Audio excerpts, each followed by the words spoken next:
बे समनि मोनसे गोनां खौरां दुलाराय बर' फरायसा आफादनि आफादगिरि बिथां दिपेन बर' लोगो आफादगिरि बिथां खोरोमदाव बिटिआरनि सीएम प्रमोद बर' एमपी जयन्त बसुमतारी आरो रोनगोरा नार्जारी बिथांमोना हादरनि नख'र मन्त्रि बिथां अमित शाहखौ पार्लियामेन्ट हाउसआव लोगो हमहैदों आरो गोनां बाथ्राखौ लानानै गोनां आयदाखौ लानानै बे समाव लोगो हमहैदों हादरनि नख'र मन्त्रि बिथां अमित शाहखौ आरो बे आयदाखौ लानानै दुलाराय बर' फरायसा आफादनि आफादगिरि बिथां दिपेन बर'आ रोखा बाथ्रा बुंथिनायखौ नुनो मोन्दों। बिथाङा मोनथाम जे गोनां आयदाखौ लानानै हादरनि नख'र मन्त्रि बिथां अमित शाहखौ लोगो हमहैदों होननानै बाथ्रा बुंथिदों बिथां दिपेन बर'आ। बिथाङा बुंथिदों गिबि आयदा बायदि बिथाङा रोखा बाथ्रा बुंथिदों जे जानो गोनां जे दुलाराय बर' फरायसा आफादनि जे 57थि बोसोरसालिया जुथुमा बे जुथुमानि जे गाहाय आलासि महरै हादरनि नख'र मन्त्रि बिथां अमित शाहखौ हांख्रायदों आरो बे हांख्रायनाय खोथा बायदियै बिथां अमित शाह बिथाङा खोथा होदों जे बिथाङा फैगौ जानो गोनां जे 57थि दुलाराय बर' फरायसा आफादनि जे बोसोरसालिया जुथुमा बे जुथुमायाव गाहाय आलासि महरै बाहागो लानायनि थाखाय खोथा होदों होननानै रोखा बाथ्रा बुंथिदों बिथां दिपेन बर'। दुलाराय बर' फरायसा आफादनि जे मिरुनि जुथुमा फेब्रुवारि दाननि गिबि सप्तायाव जानो गोनां बे जुथुमायाव भारतनि नख'र मन्त्रि अमित शाह बिथांखौ जोङो गेवलां मेलनि गाहाय आलासि हिसाबै जों हांख्रायदों आरो बिथाङा खोथा होदों जे बे गेवलां मेलाव बिथाङा बाहागो लागोन जेराव 2-3 लाख रायजो राजा बा सुबुङा बाहागो लागोन। आरो बेनि अनगायैबो आरोबाव गोनां बाथ्रा बुंथिबावदों जे नैथि आयदा बायदि बिथाङा बुंथिनायखौ नुनो मोन्दों जे हादरनि जे गोदान दिल्ली बे गोदान दिल्लीयाव गुबुन समाव नुनो मोन्दों थामहिनबा गुबुन जायगाफोराव नुनो मोन्दों जे गेदेमा सुबुंफोरनि जे लामा सामा आरो फ्लाइअभारफोरनि बिमुं बे बिमुंखौ गेदेमा सुबुंफोरनि मुङाव दोननाय जायो आरो बे आयदाखौ लानानै नख'र मन्त्रिनि सायाव बिथांमोना दाबि खालामदों जे बड'फानि जे बिमुंजों थामहिनबा बर' हारिनि बिफा बिथां बड'फा बे बड'फानि बिमुंजों जायखिजाया मोनसे लामा नङाब्ला फ्लाइअभार नङाब्ला जायखिजाया फसंथाननि मुंखौ दोननांगौ होननानै दाबि खालामदों दुलाराय बर' फरायसा आफादनि आफादगिरि बिथां दिपेन बर'जों लोगोसे बिटिआरनि सीएम प्रमोद बर' एमपी रोनगोरा नार्जारी आरो जयन्त बसुमतारी बिथांमोना दाबि खालामदों आरो बे बाथ्राखौ लानानैनो हादरनि नख'र मन्त्रि बिथां अमित शाहआ खोथा होदों जे बे आयदाखौ लानानै सावरायनायनि गेजेरजों सुस्रांनाय जागोन थामहिनबा राहा लागोन होननानै खोथा होदों होननानै जोंनिसिम फोरमायथिदों बिथां दुलाराय बर' फरायसा आफादनि आफादगिरि बिथां दिपेन बर'आ। जाहैबाय जे बड'फा उपेन्द्रनाथ ब्रह्म बिथांनि मुङाव गोदान दिल्लीयाव जेरैबायदि गुबुन गेदेमा सुबुंफोरनि मुङाव मार्क होनाय दङ लामा दा बेबायदिनो इउएन ब्रह्म मार्क बा इउएन ब्रह्म माने फ्लाइअभार बा जायखिजाया मोनसे बिथांनो मान होनानै बे मुंखौ होनांगौ होननानै जोङो खावलायदों। खेबसेनो रोखा फिननाय होदों जे फ्लाइअभार जा बा लामा जा मार्क बिथाङा बिनि थाखाय सिद्धान्त लानानै मोनसे अनार होगोन होननानै बिथाङा खोथा होदों। आरो बेनि अनगायैबो गोनां आयदा थामहिनबा मोनथाम दाबि बायदि बिथांमोना फोरमायथिदों थामहिनबा दुलाराय बर' फरायसा आफादनि आफादगिरि बिथाङा फोरमायथिदों जे बिटिआर गोरोबथानि मोनसे आयदा 125 सिक्स शिड्युल एमेन्डमेन्ट एक्ट बे एक्टनि गेजेरजों दे मोन 60टा समस्ति थामहिनबा बियाब बानायनाय आरो बेनि अनगायैबो दे मोन 8टा बिफान बे बिफानखौ थाबैनो राहा लानांगौ थामहिनबा बे एक्टखौ मावफुंनांगौ होननानै दाबि खालामदों बिथांमोना आरो बेनि अनगायैबो 125 जे सिक्स शिड्युल एमेन्डमेन्ट एक्ट बे एक्टनि गेजेरजों हादरनिफ्राय थोंजोङै रांखान्थियारि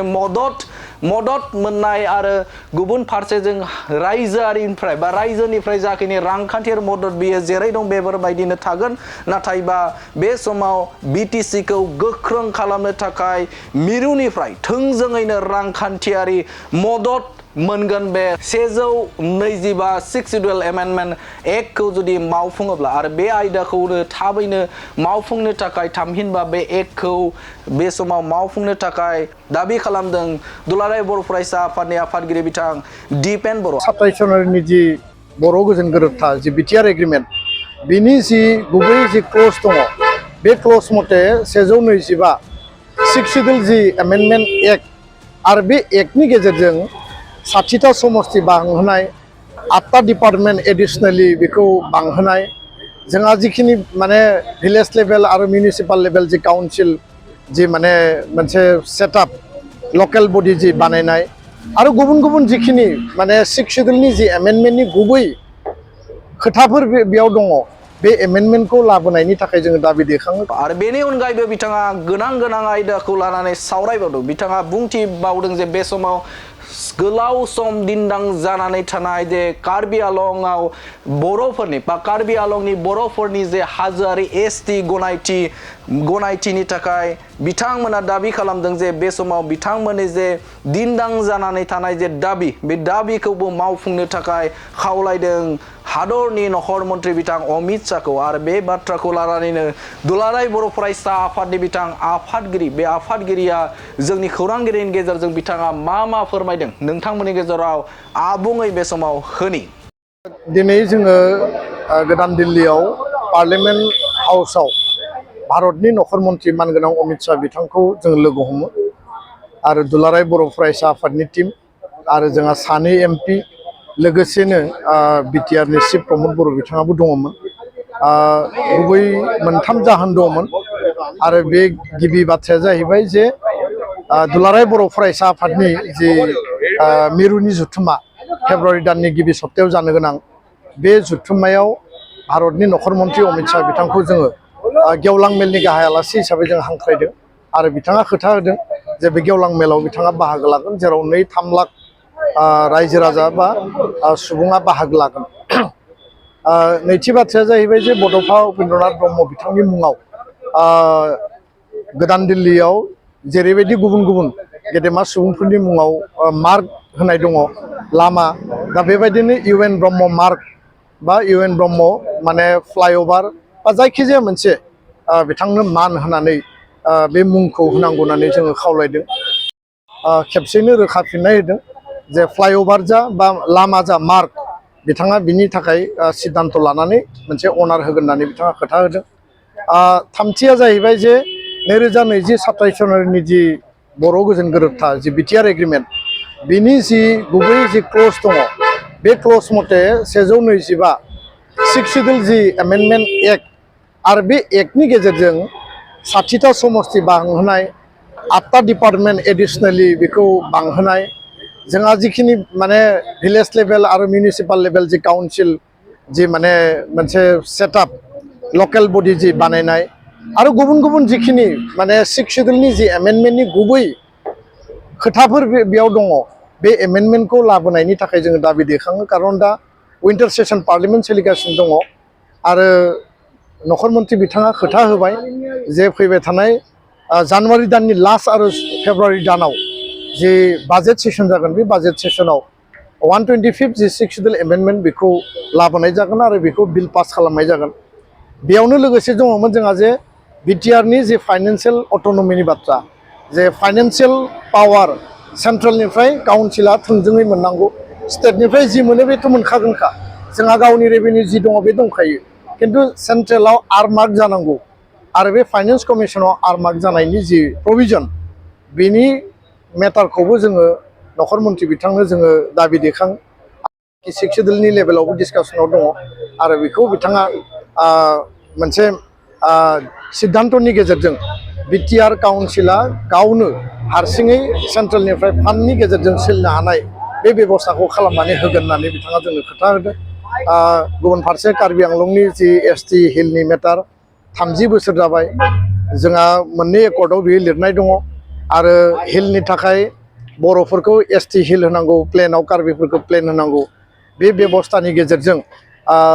जि एसटि हिलनि मर्यादा कार्बि आंलंनि बे खोथाखौ जों बिथांनो प्लेस खालामबाय आरो बिथाङा बिनि सायाव मोजां डिसिसन होगोन होननानै जोंनो खोथा होदों। दा बेखायनो जोङो आसाबादि एनडिएफबिनि रिलेटेड जिखिनि जोंहा दाबिफोर दङमोन जों बेयाव दैखांदों। जेलाव थानाय एनडिएफबि जोंहा केस उइथड्र जानांगौ जेलाव थानाय एनडिएफबिखौ उदां अख्राङाव लाबोनांगौ केस उइथड्र खालामनांगौ मार्टियार फेमिलिनो 5 लाख करि रां होनांगौ आरो रिहेबिलिटेसननि जि लास्ट पेकेज दङ बेखौ गोख्रै दिहुननानै होनांगौ बे मोनब्रै दाबिखौ जों बिथांनि सिगाङाव लाखिदों। दा बेखायनो सेन्ट्रेलि फान्डेड जिखिनि इन्स्टिटिउसन जोंहा 1500 कोटि थाखानि जि पेकेज बे पेकेजखौ फाउन्डेसन ले खालामनाय बा बेखौ गायसननायनि थाखाय नख'र मन्थ्रि बिथांखौ हांख्रायनाय जादों आरो बे हिसाबैनो खोब गोख्रैनो जोंहा जिखिनि सेन्ट्रेल इउनिभार्सिटि बाखि इन्स्टिटिउसन दङमोन डेभेलपमेन्टेल पेकेज दङमोन बेखौ जोङो मोनगोन होननानै जों आसाबादि आरो दिनैनि रायलायनाया जथेस्थ' ओंथि गोनां फिथाइ गोनां जादों आरो बे मोनसे एक्सन ओरिएन्टेड डिसकासन होननानै जोङो दिनै रायलायनायखौ जोङो गोसो गोरबोजों बरायदों आरो फोथायदों। गोजोन्थों।